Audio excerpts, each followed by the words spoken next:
আসসালামু আলাইকুম রহমতুল্লাহি ওবরকাতুহু। সম্মানিত দর্শক, আমাদের মহান মুক্তিযুদ্ধ আমাদের জাতীয় জীবনের এক গৌরব উজ্জ্বল অধ্যায়। এই বাঙালি জাতির হাজার হাজার বছরের যে অর্জনগুলো রয়েছে, শ্রেষ্ঠতম অর্জন, যে অর্জন নিয়ে সারা দুনিয়াতে আমরা গর্ব করতে পারি। আমাদের রাজনীতি, আমাদের অর্থনীতি, আমাদের চিন্তা, আমাদের শিল্প, আমাদের সাহিত্য, যত অর্জন রয়েছে হাজার হাজার বছরের পুরনো সে অর্জনগুলোর মধ্যে আমাদের মহান মুক্তিযুদ্ধ, আমাদের ভাষা আন্দোলন, এগুলোর সঙ্গে আসলে কোনো কিছুর তুলনা করা যাবে না।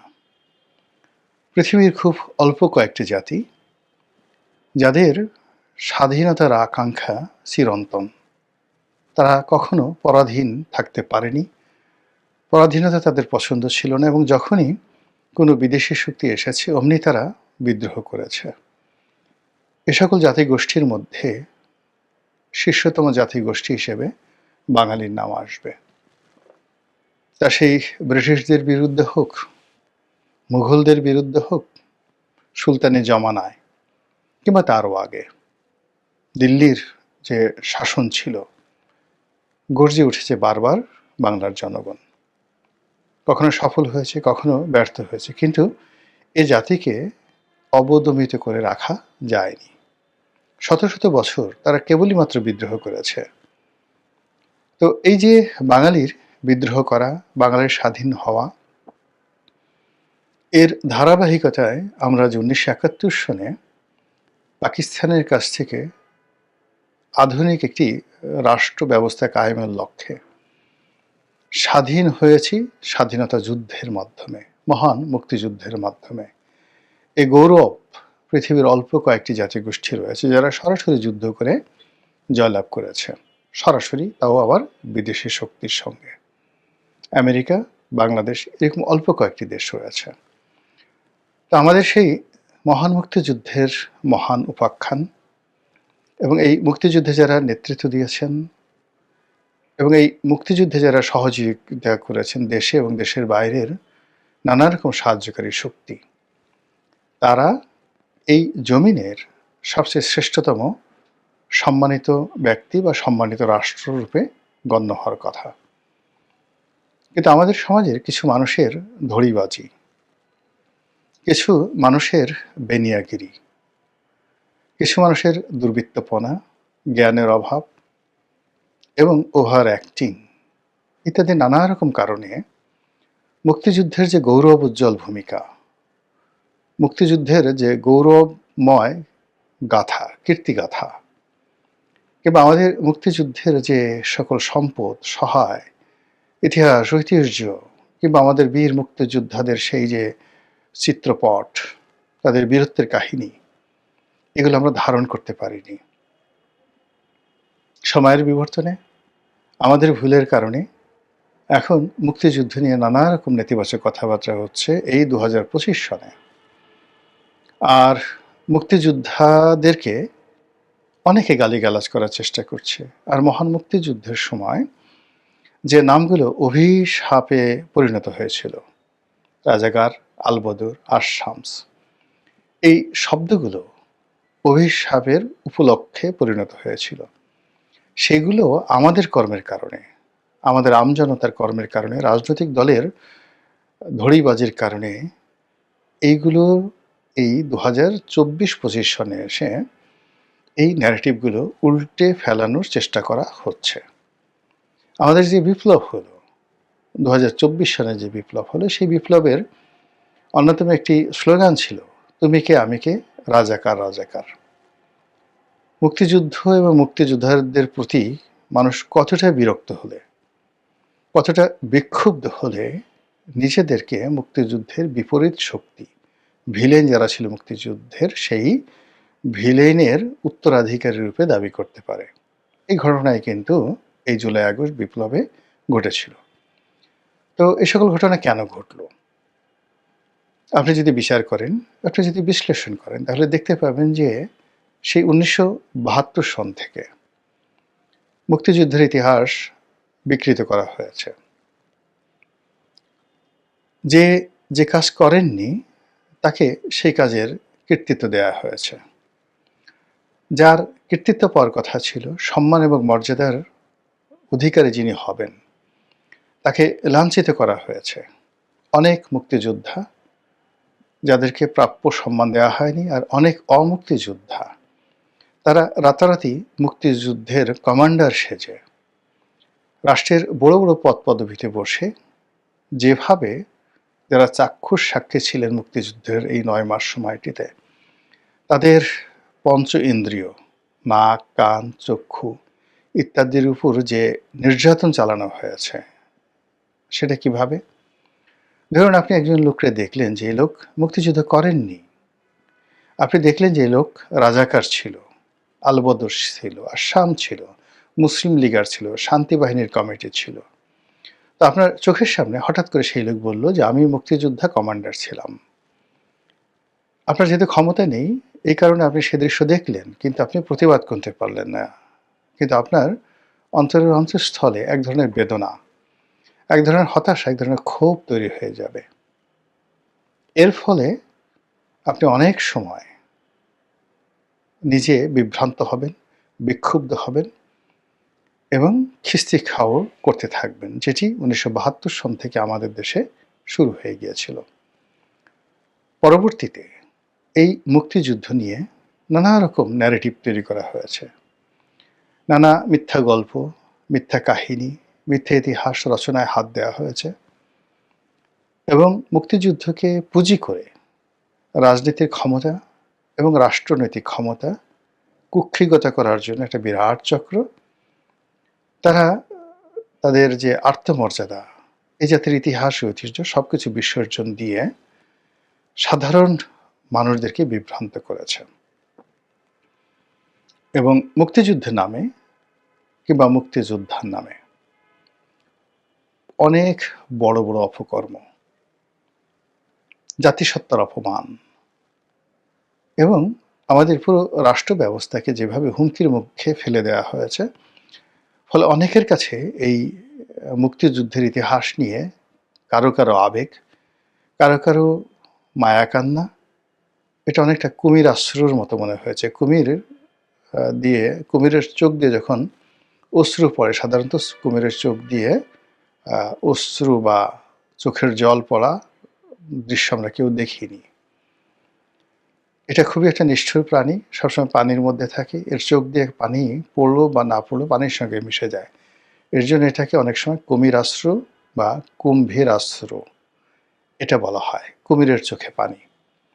নিষ্ঠুর একটা ব্যক্তি যখন কান্নার অভিনয় করে, তখন তাকে কুম্ভীরাশ্রু বা কুমিরাশ্রু বলা হয়। তো সেই দিক থেকে আমাদের যে মুক্তিযুদ্ধ, সেই মুক্তিযুদ্ধ ১৯৭১ থেকে আজ অবধি সত্যিকার অর্থে মুক্তিযুদ্ধের ইতিহাস, ঐতিহ্য, সাহিত্য, সংস্কৃতি, চলচ্চিত্র, গান, নাটক, কবিতা, এগুলো যারা রচনা করেছেন তাদের প্রসঙ্গ আলাদা। এটা একটা ন্যারেটিভ। কিন্তু রাষ্ট্র ক্ষমতা ব্যবহার করে, মুক্তিযুদ্ধ নাম ব্যবহার করে, মুক্তিযোদ্ধাদের নাম ব্যবহার করে আমাদের রাজনৈতিক দলগুলো বিভিন্ন সময় যে তাদের তকদির হাসিল করার চেষ্টা করেছে, তাদের পকেট ভারী করার চেষ্টা করেছে, রাষ্ট্র ক্ষমতা দখল করার চেষ্টা করেছে, মানুষের মধ্যে একটা আবেগ তৈরি করার চেষ্টা করেছে এবং রীতিমতো এটাকে একটা রীতিমতো ব্যবসা বানানোর চেষ্টা করেছে। এর ফলে কি হলো, সাধারণ জনগণ আমাদের দেশের কিছু রাজনৈতিক দলগুলোকে মুক্তিযুদ্ধের ফেরিওয়ালা হিসেবে টিটকারি করে। আর সেই টিটকারির মধ্যে ১ নম্বরে আওয়ামী লীগ। বলা হয় যে আপনি যদি রাজাকার হন বা যত বড় রাজাকার হন, আপনি আওয়ামী লীগে যদি যোগদান করেন, আওয়ামী লীগের মেশিনের মধ্যে ঢোকার সঙ্গে সঙ্গে আপনি মুক্তিযোদ্ধা হয়ে বের হয়ে যাবেন। তো এই যে এই কথাগুলো একসময় প্রয়াত সালাউদ্দিন কাদের চৌধুরী সাহেব বলে গেছেন যে আওয়ামী লীগের একখান যন্ত্র আছে, সেই যন্ত্রের মধ্যে রাজাকার ঢোকার সঙ্গে সঙ্গে সেখানে দিয়ে মুক্তিযোদ্ধা বের হয়। ভালো কথা। এবং একথা আওয়ামী লীগ অন্তঃস্থল থেকে বা বুকে হাত দিয়ে অস্বীকার করতে পারবে না। এর কারণ হলো ইতিহাসের অনেক সন্ধিক্ষণে তারা এই কাজটি করেছে। জেনে হোক, অজেনে হোক, বুঝে হোক, না বুঝে হোক, ইচ্ছায় হোক, অনিচ্ছায় হোক, তারা এই কাজটি করেছে। রাজাকারদের পুনর্বাসন করা, মুসলিম লীগারদেরকে পুনর্বাসন করা, এটা বঙ্গবন্ধুর জামানাতেই হয়েছে। অনেকে এটাকে উদারতা বলার চেষ্টা করছেন, অনেকে মাহাত্ম্য বলার চেষ্টা করছেন, অনেকে এটিকে রিকনসিলিয়েশন বলার চেষ্টা করছেন। কিন্তু বাস্তবতা হলো যে এই কাজগুলো বঙ্গবন্ধু করেছেন বা করতে বাধ্য হয়েছেন দলের মধ্যে বঙ্গবন্ধুর ঘনিষ্ঠ কিছু মানুষের দ্বিচারিতার কারণে। যেমন ধরুন, একজনের নাম করিম, আওয়ামী লীগ করে। করিমের ভাই রহিম বিখ্যাত এবং কুখ্যাত রাজাকার, তাকে ধরা হলো। এখন যিনি আওয়ামী লীগ করেন তিনি সরাসরি বঙ্গবন্ধুর কাছে চলে এলেন, আমার ভাই এটা করেছে ওটা করেছে বলে কান্নাকাটি করে বঙ্গবন্ধুর কাছ থেকে একটা আদেশনামা নিয়ে ভাইকে মুক্ত করে ফেললেন। এরকম শত শত হাজার হাজার ঘটনা ঘটে গেছে। পরবর্তীতে যখন আওয়ামী লীগ সরকারের পতন হলো, এই মুক্তিযুদ্ধকে নিয়ে বিএনপির যারা লোকজন আছে তারাও কম ব্যবসা করেনি। স্বয়ং প্রেসিডেন্ট জিয়াউর রহমান তিনিও মুক্তিযোদ্ধাদেরকে তার দলে ভিড়ানোর প্রাণান্ত চেষ্টা করেছেন এবং তিনি নিজে মুক্তিযোদ্ধা হওয়া সত্ত্বেও তার সরকারে মুসলিম লীগ, আলবদর, আশামস, জামাত থেকে শুরু করে যত ঘরানার লোক আছে সবাইকে তিনি আশ্রয় দিয়েছেন। তো তিনি যতদিন জীবিত ছিলেন ততদিন এটি নিয়ে কোনো সমস্যা ছিল না, কিন্তু তার শহীদ হওয়ার পরে এই দল রাজপথে যখন ছিল তখন এই দলের মধ্যে মুক্তিযোদ্ধা ভার্সেস রাজাকার একটা, যাকে বলা হয় অবারিত মেলামেশার সুযোগ মানে না হয়ে বরং এটা রেষারেষি শুরু হয়েছে।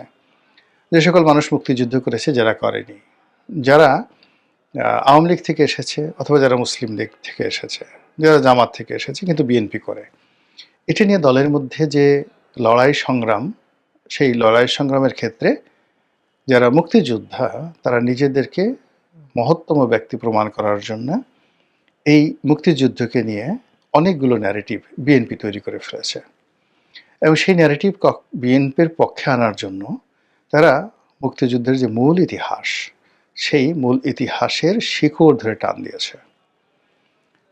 জিয়াউর রহমান সাহেবকে মুক্তিযোদ্ধাদের নেতা বানানোর জন্য, মুক্তিযুদ্ধের ঘোষক বানানোর জন্য, কিংবা মুক্তিযুদ্ধের সময় তিনি নিজেকে প্রেসিডেন্ট হিসেবে ঘোষণা করেছিলেন, তিনি সর্বাধিনায়ক, এই ন্যারেটিভটি তৈরি করার জন্য বিএনপির মধ্যে যে সকল সত্যিকার মুক্তিযোদ্ধা আছে তারা মুক্তিযুদ্ধের নীতি, আদর্শ, ইতিহাস, ঐতিহ্য এবং নিজের বিবেক বুদ্ধির সঙ্গে মুনাফিকি করেছেন।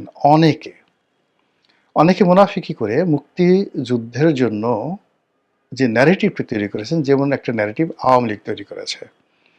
আওয়ামী লীগের ন্যারেটিভ অনুযায়ী মানে শেখ পরিবারের বাইরে কোনো মুক্তিযোদ্ধা থাকতে পারে না, শেখ পরিবারের সার্টিফিকেট ছাড়া কেউ মুক্তিযুদ্ধ হতে পারে না। একইভাবে বিএনপি যেটা প্রচার করার চেষ্টা করেছে যে জিয়াউর রহমানের বাইরে কোনো মুক্তিযোদ্ধা নেই আর জিয়াউর রহমানের উপরে কোনো মুক্তিযোদ্ধা নেই, এরকম একটা ন্যারেটিভ। ফলে কি হলো, এই দুই দলের জাতাকলে পড়ে মুক্তিযুদ্ধের যে প্রকৃত ইতিহাস, সেই ইতিহাস রচিত হয়নি।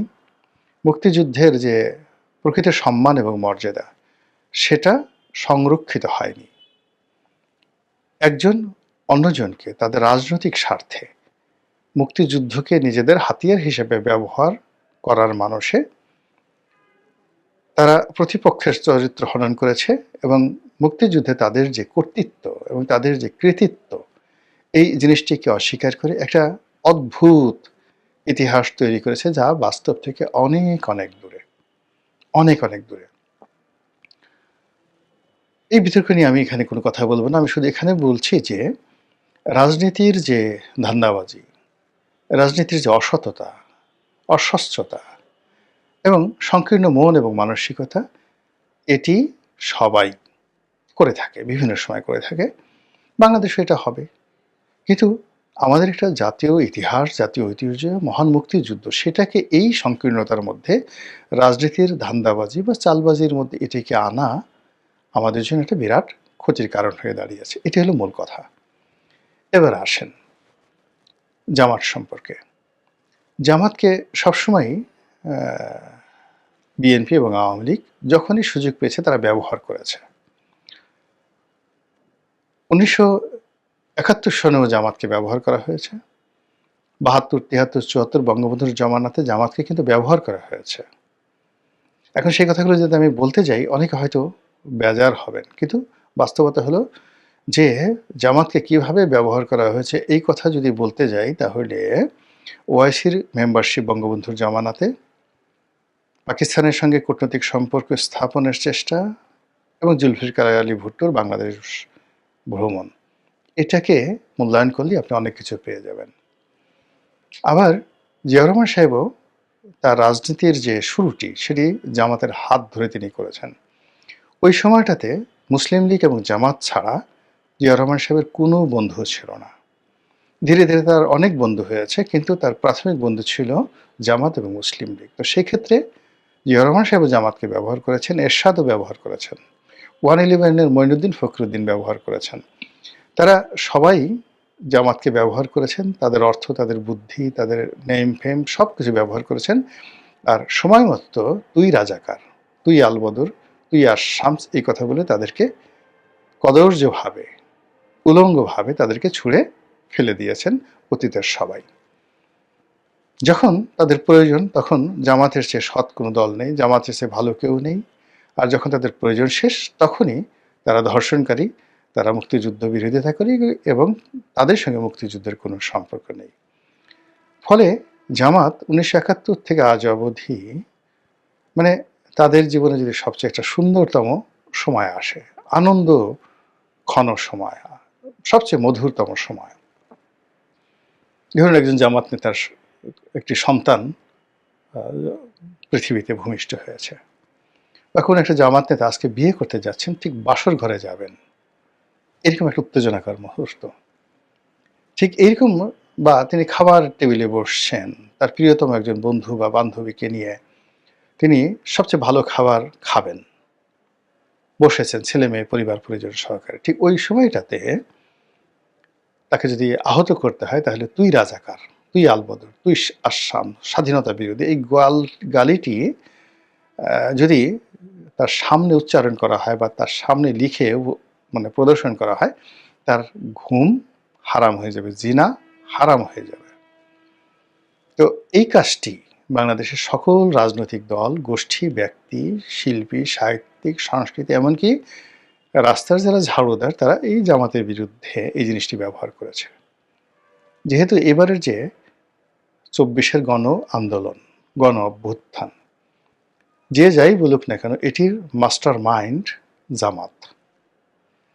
এই পুরো জিনিসটি ঘটিয়েছে জামাত, এবং গত 17 মাসে যেভাবেই হোক না কেন সরকারের উপর, প্রশাসনের উপর, রাষ্ট্রের উপরে জামাতের যে একছত্র আধিপত্য, এটি এখন পর্যন্ত, আজকের দিন পর্যন্ত বহাল আছে। এবং এই সময়টিতে জামাত মনে করছে যে তারা যে ম্যাটিকুলাস ডিজাইনে অভ্যস্ত হয়ে পড়েছে, যেভাবে হাসিনাকে তাড়ানো হয়েছে, যেভাবে একটা গণ অভ্যুত্থান সংগঠিত করা হয়েছে, গণ অভ্যুত্থানের 24 ঘন্টার মধ্যে যেভাবে প্রশাসনের সর্বস্তরে তারা বিজয় লাভ করেছে, যেভাবে ঢাকা বিশ্ববিদ্যালয়, জাহাঙ্গীরনগর বিশ্ববিদ্যালয়, রাজশাহী বিশ্ববিদ্যালয় ছাত্র সংঘতে তারা বিজয়ী হয়েছে, এবং এখানে তারা যে ডিজাইনগুলো করেছে, সে তুলনায় জাতীয় নির্বাচনে বিজয়ী হওয়া, সরকার গঠন করা অনেক ছোট একটা বিষয়। এটা জামাত মনে করে এবং বিশ্বাস করে, এবং সেই অনুযায়ী জামাত চেষ্টা চালিয়ে যাচ্ছে। এবং জামাত যে চেষ্টা চালিয়ে যাচ্ছে, সেটা জামাতের যারা প্রতিপক্ষ, বিএনপি, আওয়ামী লীগ, জাতীয় পার্টি, এখন পর্যন্ত আন্দাজই করতে পারছে না। This is reality. বিএনপি খুব খুশি তারেক রহমান সাহেব আসছে, 300 সিটই তারা পাবেন। তারপর আওয়ামী লীগ অনেক খুশি যে তারা বিদেশে বসে নরেন্দ্র মোদী দাদার হাত ধরে তারা এমন একটা সুন্দর সময় আছেন যে জামাতের বাপের সাধ্য নাই একটা সিট পাওয়ার। এরকম নানা রকম কল্পকাহিনী। কিন্তু জামাত যে কাজগুলো করছে, আপনি সেটি বুঝতে পারবেন যে জামাত একেবারে রাজনৈতিক দলগুলোর যে অহংকার, যে হাতিয়ার, মূল হাতিয়ার মুক্তিযুদ্ধ, ওই জায়গাটাতে জামাত হাত দিয়েছে। প্রথমে মুক্তিযুদ্ধকে অপমান করেছে, পাকিস্তানের জমানাটাকে তারা বৈধ করেছে, পাকিস্তানকে বাংলাদেশের জন্য অপরিহার্য বন্ধু রাষ্ট্র হিসেবে তারা প্রমাণ করে ফেলেছে। ইসলাম এদেশে রাষ্ট্র ধর্ম হবে, এটা অনেক আগেই স্বীকৃত এবং ইসলামের ভিত্তিতে একটা রাষ্ট্র পরিচালনা হবে। এখন তারা সেটা প্রচার করছে গত ১৭ মাস ধরে এবং একটা খিলাফত হবে, এমিরেটস হবে, মেয়েরা হিজাব পরবে, তারপরে যাকে বলা হয় আর অনেক কিছু। এই জিনিসগুলো তারা বলে ফেলেছে। ইটস এ ওপেন সিক্রেট এবং জামাত ক্ষমতায় আসলে কী করবে এটারও মহড়া গত ১৭ মাসে তারা দেওয়ার পরেও জামাতের একটা পশম স্পর্শ করার ক্ষমতা রাজনৈতিক দলের হয়নি। ইট মিনস জামাত সে তার যে আইডিওলজি, তার যে চিন্তা চেতনা, তার যে কর্ম, তার যে ম্যাটিকুলাস ডিজাইন টু মানে যাকে বলে উইন ইন দ্য ইলেকশন, এই ব্যাপারে তারা এখনও শতভাগ দৃঢ়তা রাখে। আমরা যে আমরা যে সকল প্রাক মূল্যায়ন করছি, জরিপ করছি, এটা আমাদের সান্ত্বনার জন্য, কিন্তু জামাতের কৌশলটা আমরা এখন পর্যন্ত আন্দাজ করতে পারছি না। সর্বশেষ তারা কর্নেল ওলির মতো এমিনেন্ট যাকে বলা হয় মুক্তিযোদ্ধা, মেজর আক্তারের মতো একজন মুক্তিযোদ্ধা, এরকম আরও অনেককে তাদের দলে ভিড়িয়ে ফেলেছে। এবং আপনারা দেখবেন যে এই নির্বাচনের তফসিল যদি পেছায়, তাহলে বিএনপির অনেক নেতা যারা মনোনয়ন বঞ্চিত হয়েছেন কিংবা যারা স্বতন্ত্র দাঁড়িয়েছেন, তারা অনেকে জামাতের প্রার্থী হবেন। এবং সেক্ষেত্রে এই যে মুক্তিযুদ্ধ নিয়ে যে ব্যবসা রাজনৈতিক দলগুলো করতেন, সেখানে জামাতও ভাগ বসালো। এবং আগামীতে যদি জামাত দাবি করে বসে যে বিএনপির চাইতে, আওয়ামী লীগের চাইতে জামাতে মুক্তিযোদ্ধা অথবা মুক্তিযুদ্ধপন্থী পরিবারগুলোর সদস্যের সংখ্যা বেশি, তাহলে আমি অন্তত অবাক হব না। মহান আল্লাহ আমাদের সবাইকে হেদায়েত দান করুন এবং হেফাজত করুন। আসসালামু আলাইকুম ওয়া রাহমাতুল্লাহি ওয়া বারাকাতুহু।